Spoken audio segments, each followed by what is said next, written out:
scrape it off, it'll all get incorporated in. And I just give it a flip. That's all. Maybe you don't have to, maybe you do. I just feel like it's going to get a more even mix.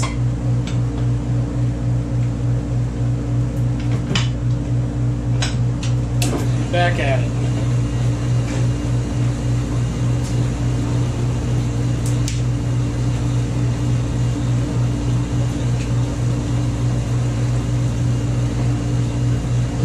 Alright. While that's mixing, I'm going to get the container ready.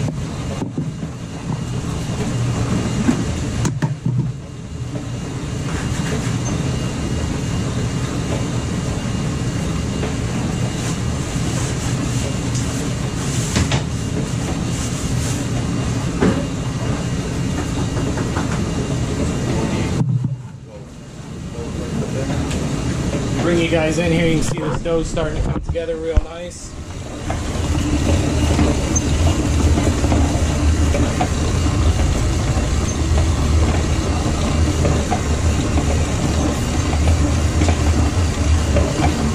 Keep your hands out of there, you'll regret it.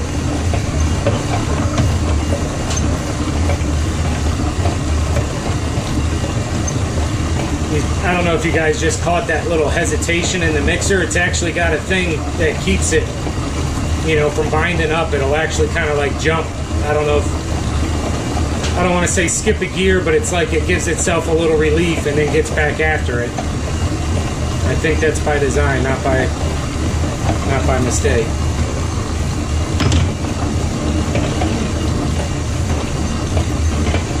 And this is on the low speed too, guys. You got 3 speeds on these.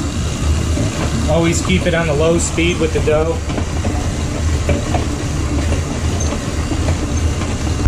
And I don't want to say that there's an exact time for mixing this because I notice, you know, summertime, wintertime, temperature of the dough makes a difference on how it comes together. So I don't, you know, there's no set time. I'm just watching it. I want it to be a smooth looking dough without lumps in it. We're getting really close to where we want to be. So what if we not pay attention and it's over mixing it, then what's going to happen? The more it mixes, the more you build up gluten structure and the harder it'll be to stretch. You want the gluten structure, but you don't want it to be like rubber, you know, where it's just constantly fighting you.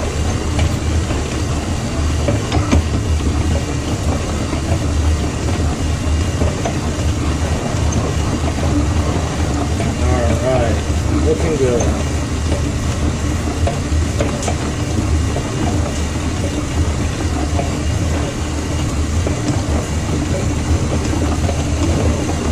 Alright, let's take a look.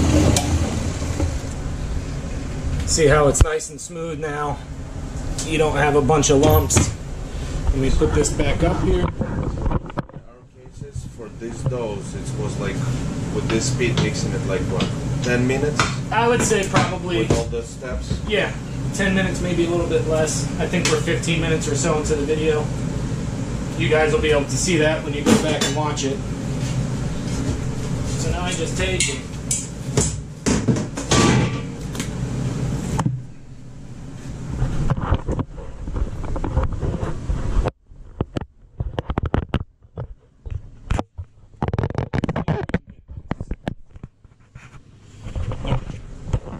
Hold it, Art. Put the dough in here, and then this is what I do. I take it. See, there's something there that could have been mixed a little more, so let me just break it up, move it around. If you feel a little thing, you know, don't let that little hard piece of flour go. Just incorporate it in. I tuck the sides down. You know, similar to making like a dough ball. The same way I'm rolling them, I'm tucking the sides down. And then from there, I'm just going to flatten it out.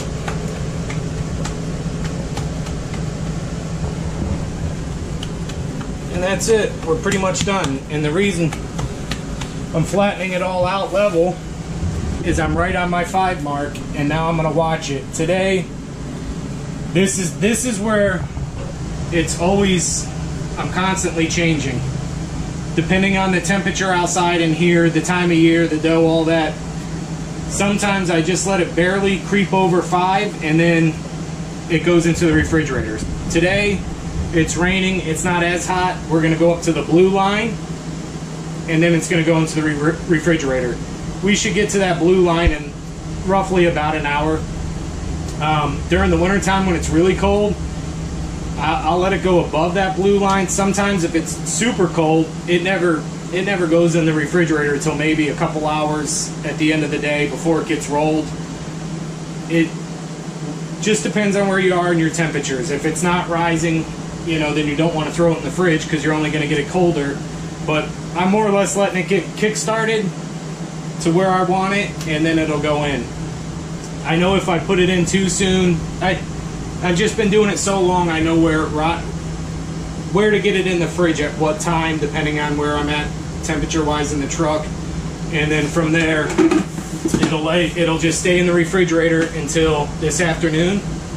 And then this afternoon, we'll pull it out and we'll roll the dough balls, put them in the trays, back in the refrigerator, and we're using it tomorrow. So this is tomorrow's dough, one of the batches of Friday's dough. So I hope you guys got this. I hope I'm not overcomplicating it. I've got, you know, for some of the new guys that are watching, I've got 3 or 4 videos on making the dough. You just have to go back and search for them. But every one of them are exactly the same way. We need wood on the fire. Talking, not paying attention. And this is the great thing, guys. You got to get the fire going in the morning. It takes a couple hours. Actually, we were just talking about it. The deck was sitting at 400 degrees when we came in. So now we're going to, you know, just get it up to speed.